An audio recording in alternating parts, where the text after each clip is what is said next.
markets. I'm also an active member of Nessum Alliance, and I work closely with the Landmark International to promote this technology. First, let me thank you for spending your morning with us. If you haven't, please enjoy the pastries and coffee in the back. I would also like to thank AHR EXPO, Landmark International, and Nessum Alliance for coordinating this seminar. Today we'll be talking about a new communication standard developed specifically for smart cities and smart building applications. The standard is called Nessum, and it's based on open standard IEEE 1901-2020. And a few years back it was approved and adopted by ISO IEC. It's the latest wireline technology. Wireline communication technology, addressing the new requirements in terms of data rates, robustness, range, security, and cost for smart buildings. Over the last few years, we've seen a dramatic increase in bandwidth demanded by modern building applications, more nodes, bigger data packets, more security. All of these things increase the amount of data traffic in industrial networks. Older technologies such as RS-485, they struggle to handle all this data. Ethernet is too expensive and complex, especially in older buildings. And wireless has issues with line of sight, low bit rates, range, and latency. Nessum-Wire can bring all of these technologies actually together to provide an optimum end-to-end solution for industrial networks. And that's the topic for today. So let's go over the agenda. First, I'll be going over the market and its requirements for connectivity in smart buildings and how we are addressing it with Nessum. Then I'll ask Kodama-san to come up and talk about the technical spec of Nessum, as well as applications. He's the technical marketing director at Nessum Alliance. And then Aramaki-san, he is the chair and president of Nessum Alliance, and he'll be talking about the mission and initiatives, talking about the certification and interoperability process, as well as membership.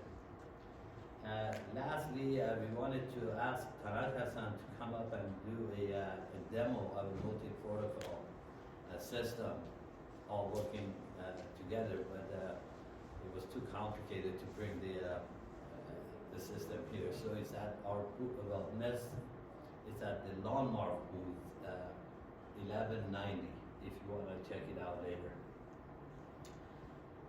Okay. So Nessum-Wire is an IP-based, high-speed wireline communication technology specifically developed for industrial IoT. Applications such as smart grids, smart cities, smart buildings, smart homes, and smart factories.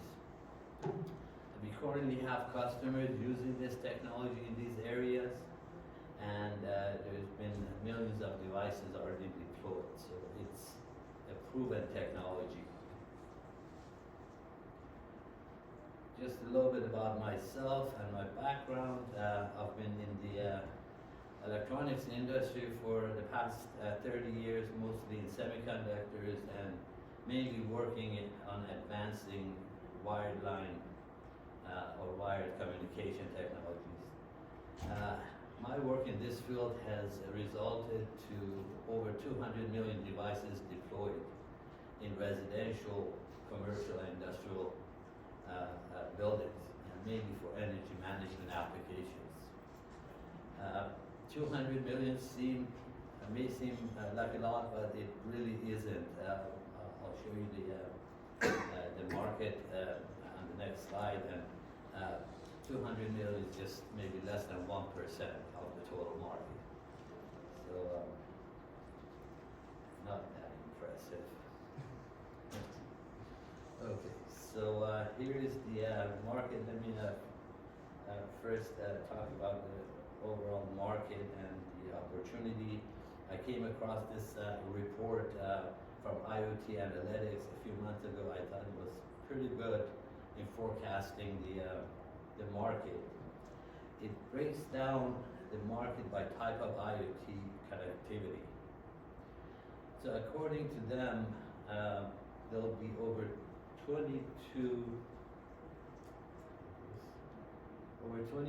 billion connected devices by the end of 2025. And that's a 16% growth over last year. And this growth, as you can see, continues for many years to come. And this is because communication is the single most important part of IoT. According to the report also, 51% of enterprises plan to increase their IoT budget this year, with 22% of companies expecting 10% increase in budget compared to last year. So the nice thing about this report is that it only counts the active nodes or devices or gateways that concentrate the end nodes. It does not include things like computers, laptops, fixed phones, cell phones, consumer tablets. It also doesn't include things like RFID and NFC, near field communication. So on the right hand side, they break it down by the type. So others includes satellite and some unclassified proprietary network. It's a great technology for remote areas where there are no other means of communication. Otherwise, it's pretty costly. And it had other issues, underground parking in buildings, you don't get reception. So it's good, again, for remote areas. Next is the WNAN. These are long-range mesh type standards and technologies, low bit rate, sub-gigahertz, unlicensed wireless technology like YSUN standard. So this has been used quite a bit in North American markets for smart grid, automatic meter reading. The problem with that is obviously, range is an issue, so they have to use repeaters, making the installation more expensive. Also, it can easily be jammed. So that's probably one of the biggest problems. In Europe, on the other hand, they went towards power line communication. Also OFDM, it's based on a different standard. We call it narrowband OFDM. What we are presenting today is broadband OFDM. Same concept, but we have a much larger bandwidth. Cellular includes LTE-based standards like 5G. So here, actually, if you look at this column here, it shows the growth rates, and you see the huge drop for LTE or 5G type. And the reason is that these service providers, they keep on changing the standard on their customers, and every time they change the standard, it's a huge expense for the customers, for the end users. They have to change all their hardware. First it was 2G, 3G, 4G, 5G, and just recently AT&T announced that they're going to stop supporting 5G and they're going to 6G. So I think the large drop on both this row and then this also, you'll be paying, per the data you use, so it could get pretty expensive. Customers usually like to have the control. Now, on the other hand, you see the wired IoT, the growth doubles. These are technologies like RS-485, Ethernet, Nessum, HD-PLC. Also, it includes the connected industrial PLCs and I/O modules. But you see the growth there, and there's a good reason for it, which we're going to talk about. The low power wireless, these are technologies like LoRa and Sigfox, unlicensed low power networks. They're good for non-critical infrastructure type applications for monitoring. It's very low bandwidth, very slow.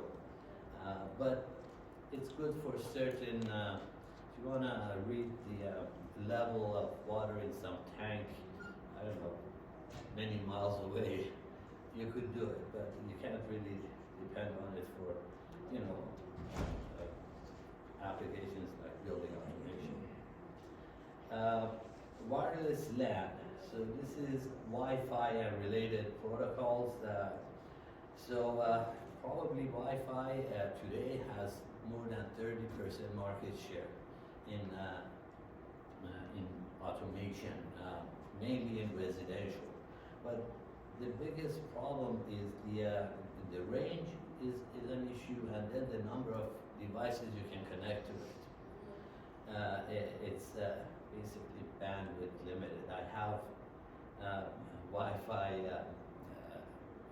devices in my house, probably maybe 15, ring camera, my Nest, this and that. And I do have a lot of problems, just not perfect. Wireless, WPAN, personal area network. These are technologies like Bluetooth, Zigbee, Z-Wave, and similar good technologies for short range, but again, has issues with line of sight. Security is a concern. But yet, today probably has more than 20% of the market share. It's really good for applications that are maybe in a zone or in a room where you want to control thermostats, blinds and lights and things like that. But you need a way to get that data to the control room. So that's where the issue is, and that's where Nessum could come in. So as these networks get bigger and more complex, and as the flow of information through the cloud increases, the need for higher bandwidth, higher security, the ability to support larger number of nodes, and long-range communication becomes more and more apparent. For this, a new communication method needs to be envisioned and planned for. The method not only has to meet the customer's application requirements, but also the cost of implementation. This is especially true for smart building applications where a new network needs to be deployed to meet today's requirements for communication. So there are many options available today, from installing complex wireless networks to costly wireline installations like Ethernet, or stay with the legacy serial communication. But all of those have issues and can limit the system performance and function.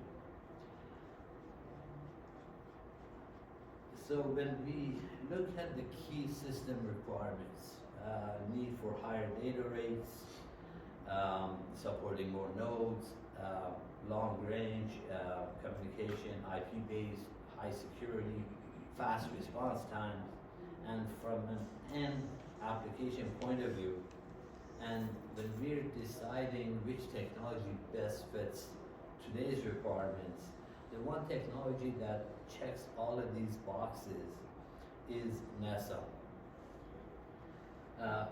You get more than 100 megabits per second, supports over 1,000 nodes, over 3,000 meters range. It could be longer depending on the frequency band you select. Kodama-san will go over that spec. It's IP based, based on IPv6. We have implemented AES 128 encryption engine, so you have security from end to end. Less than 2 millisecond response times. It's standards based on open standard IEEE 1901 and ITU G9905 for the routing. That standard was developed specifically for industrial networks and gives you features like the repeating function, web mesh networking, over 1,000 nodes. Those are all based on their routing protocol and standard. It's multi-source, so there are two major semiconductor companies. You have Megachips and Socionext that are developing the chip, and we know of others that are seriously looking at developing chips based on the standard. Also, there are many module makers, Ecolinx, my company being one of them. We have a small system on module that's fully compliant with IEEE 1901 and ITU G9905. Interoperability and certification is done by Nessum Alliance. There's a process already in place, so different manufacturers can operate among each other. And then the low deployment cost. No new wires. This is probably the biggest advantage of this technology. It works on any kind of wires, from twisted pair to coax to Ethernet, powered wires, unpowered wires, AC, DC. So that's the biggest advantage. The next slide.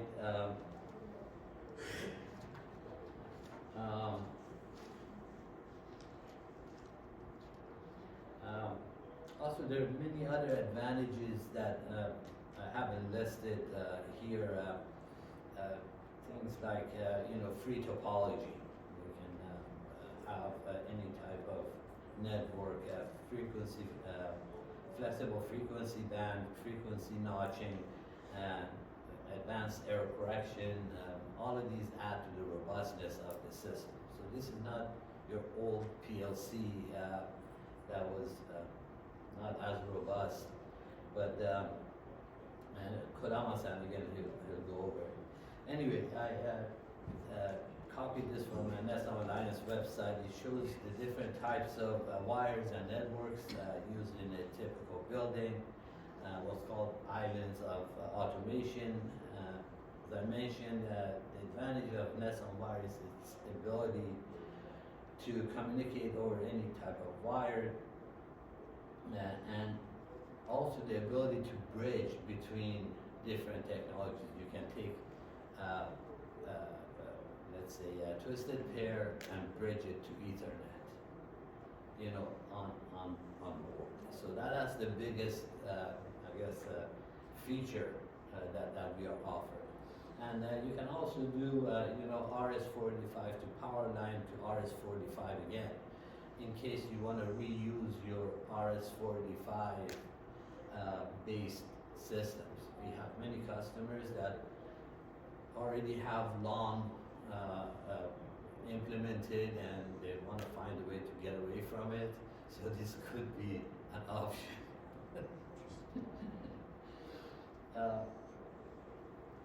So let's see, where was I?